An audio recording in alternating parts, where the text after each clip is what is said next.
Hey what's up guys watching the defence force. और आज हम बात करने वाले हैं कुछ इंपॉर्टेंट अपडेट्स के बारे में। बात करेंगे यहाँ पे जो सबसे पहली अपडेट आ रही है वो यहाँ पे कल्याणी रफेल एडवांस सिस्टम्स की तरफ से आ रही है। तो यहाँ पे फ्लैग ऑफ सेरेमनी की गई है जहाँ पे करीबन 1000 जो MR SAMs के जो किट्स हैं यानी कि जो मिसाइल किट्स हैं उनको यहाँ पे डिलीवर कर दिया गया है, जो कि इंडियन आर्मी और इंडियन एयरफोर्स के ये होने जा रहे हैं। यहीं पे बराक 8 जो है वो यहाँ पे इंडियन नेवी का वेरिएंट होता है। तो ये जो सिस्टम्स है यहाँ पे डिलीवर किए गए हैं, जहाँ पे अगर आप बात करें 1000 MR SAMs की, तो ये इस तरीके से डिस्ट्रीब्यूट किए जा सकते हैं, यानी कि 10 रेजिमेंट्स यानी कि इंडियन आर्म फोर्सेस में 10 रेजिमेंट्स को डिस्ट्रीब्यूट किए जा सकते हैं।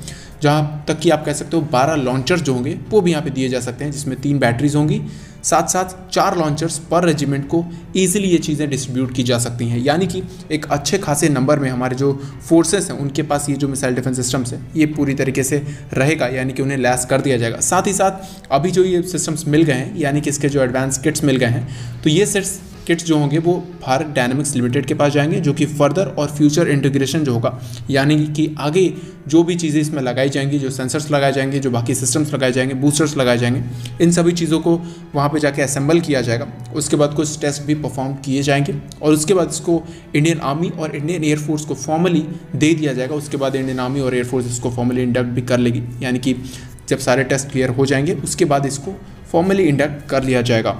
अब बात कर लेते हैं नेक्स्ट अपडेट के बारे में। तो यहाँ पे जो अपडेट आ रही है, जैसे कि आप लोगों को पता होगा, कुछ देर पहले मैंने इस रिकॉनेसेंस शिप के बारे में एक वीडियो बनाई हुई थी, लेकिन इसका जो ऑफिशियल नाम है वो भी अब निकल के आ चुका है। इसका नाम INS ध्रुव होने वाला है और इसको 2021 में, जो कि आप कह सकते हो फॉर्मली इंडियन नेवी में इंडक्ट किया जाएगा। अभी ये सारी चीज़ें नहीं हुई हैं, अभी इंडियन नेवी इसको यूज़ कर रही है, लेकिन इसको इंडक्ट नहीं किया गया है। 2021 के मिड में ही इसको फॉर्मली इंडक्ट कर लिया जाएगा।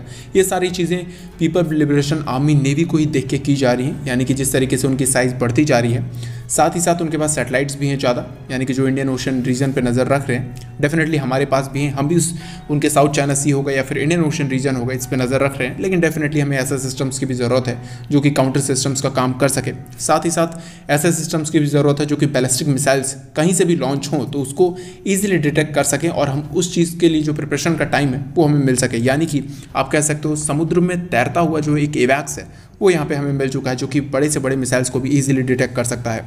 अब बात कर लेते हैं नेक्स्ट अपडेट के बारे में, जो कि आ रही है फ्यूचर मेन बैटल टैंक को लेके। तो आपको पता होगा कि यहाँ पे इंडियन गवर्नमेंट जो है वो यहाँ पे कुछ नेगेटिव इंपोर्ट लिस्ट में यहाँ पे जो मेन बैटल टैंक है उसको भी यहाँ पे डालने वाली थी, लेकिन यहाँ पे इंडियन आर्मी इस चीज़ को रोकने की कोशिश कर रही है। यहाँ पे DRDO का जो प्लान है वो FMTB जो यानी कि फ्यूचर मेन बैटल टैंक जो बनाना है उस चीज़ को फोकस करने वाला है, जहाँ पे इंडिजिनस इंजन लगाए जाएंगे। लेकिन यहाँ पे इंडियन आर्मी चाह रही है कि एक ओपन विंडो रखे जहाँ पे वो T-14 जो अरमाता टैंक है उसको यहाँ पे प्रोक्योर कर सके। वेल डेफिनेटली इंडियन आर्मी यहाँ पे चाह रही है कि T-14 अरमाता को प्रोक्योर करें, क्योंकि DRDO के पास जो टैंक बनाने का एक्सपीरियंस है वो डेफिनेटली है, उन्होंने अर्जुन बनाया हुआ है। लेकिन पहले से जो T-72 हो गए, T-90s हो गए, उसके पहले भी जो रशियन टैंक्स हम यूज़ कर चुके हैं, तो वहाँ पे हम ज़्यादा हैबिचुअल है, यानी कि रशियन सिस्टम से।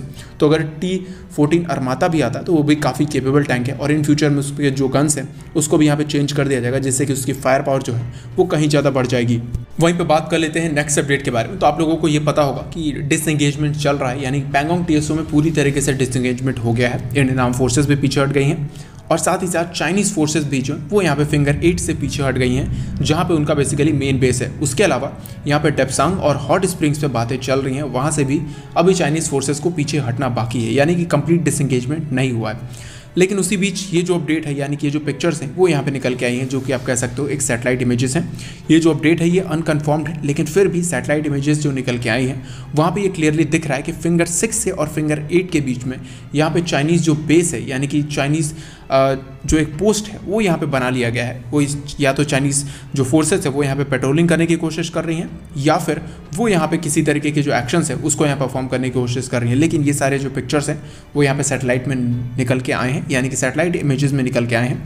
अब देखना ये है कि क्या ये जो पिक्चर्स हैं वो सच में चाइनीज़ फोर्सेस के हैं, क्योंकि यहाँ पे इंडियन आर्मी की तरफ से कोई भी चीज़ें अभी कंफर्म नहीं की गई हैं, ना ही डिफेंस मिनिस्ट्री की तरफ से ऐसी कोई भी चीज़ कंफर्म की गई है। तो 1962 में जैसे चाइना ने डिसएंगेजमेंट का ड्रामा किया था, वही ड्रामा वो इस बार भी खेलने की कोशिश कर रहे हैं। एंड आई होप कि इंडियन आर्म फोर्सेस को इसके बारे में ऑलरेडी पता हो और वो जो एक्शन है, यानी कि प्रिवेंटिव एक्शंस है, वो यहाँ पे लेने के लिए तैयार बैठी हों या फिर उसको अभी तक ले भी चुका हो। तो आज के वीडियो को इतना ही। जय हिंद।